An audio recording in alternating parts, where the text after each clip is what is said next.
Okay, so we have a new frontier. We are switching our entire school to a distance learning model, which I understand can be scary. Like, this is new. We haven't done this, and there are going to be some quirks to work out on a lot of fronts.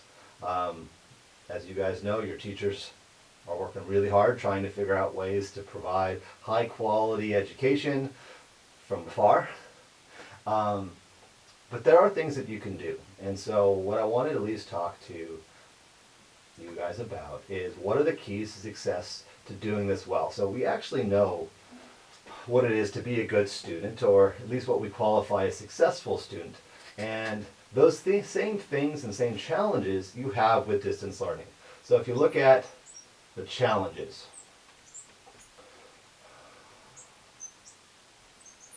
pacing, schedule, and also the challenge of the material. Essentially, the light is out. Oops, I should say the light's out.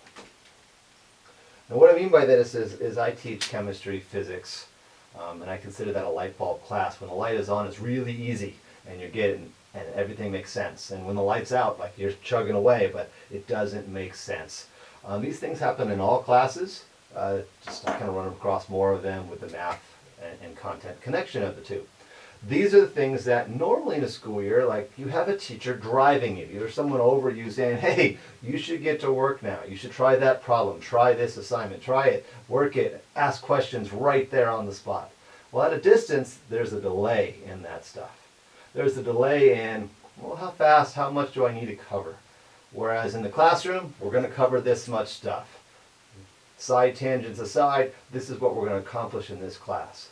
Keeping your schedule. With the distance learning model, you don't always have to follow your exact bell schedule that you were given at the beginning of the year.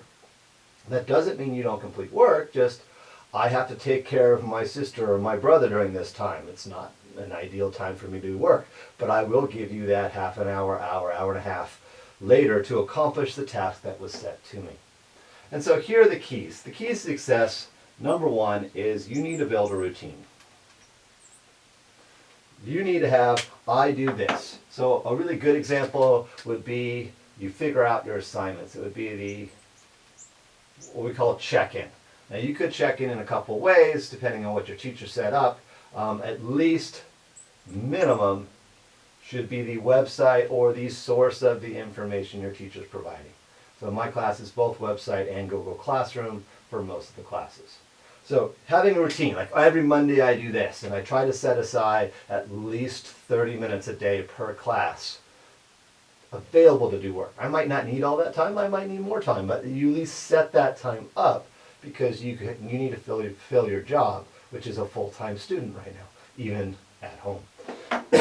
Now, the next big aspect is looking at not only your routine, but you need to ask questions.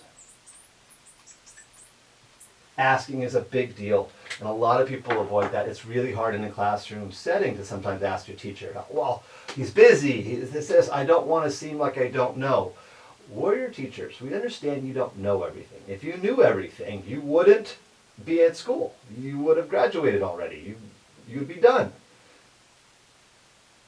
Not understanding and getting things wrong is part of learning. We have to accept that. Now you have a challenge. In the classroom, the teacher's there. We had support period. We were ready to go. But now you need to find a way to ask questions. The number one way, it's still there, you had it before, was email. You can email. The nice thing is there's no limit of time to this. There's no, well, he's not available. You send the email and the teacher will get to it once it's there. Another one is some type of face-to-face. My class, we're going to be doing Google Meets, and we're setting up times for that. That's a great opportunity to ask your question. You just log in going, well, here's my question.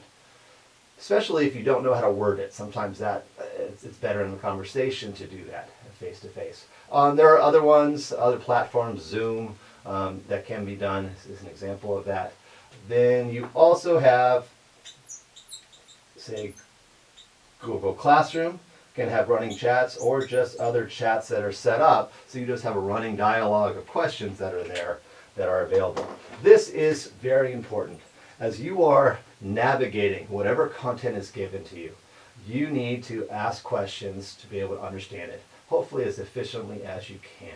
The other final thing, to be honest, and there can be more points, but breaking it down to 3, have a routine, ask questions, and don't procrastinate. You got to do the work. You got to look at the videos. You got to try to understand what's there. I know it's boring at times, but your job is to be a full-time student. Your job is to learn, to understand, and then apply. Your teachers are writing assignments, having you do activities. You got to do it. Because we're not there to make sure that you're following the right pacing, that you're building this schedule that you have. And we can't look at you and say, oh, you don't understand. Let's explain it in a different way. You have to facilitate those.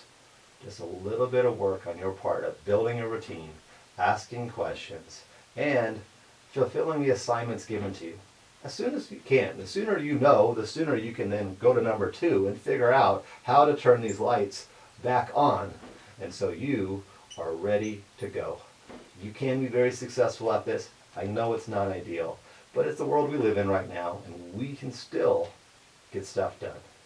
I wish you the best of luck. If you have questions, ask, and we'll see what we can do as we figure everything out. Good luck.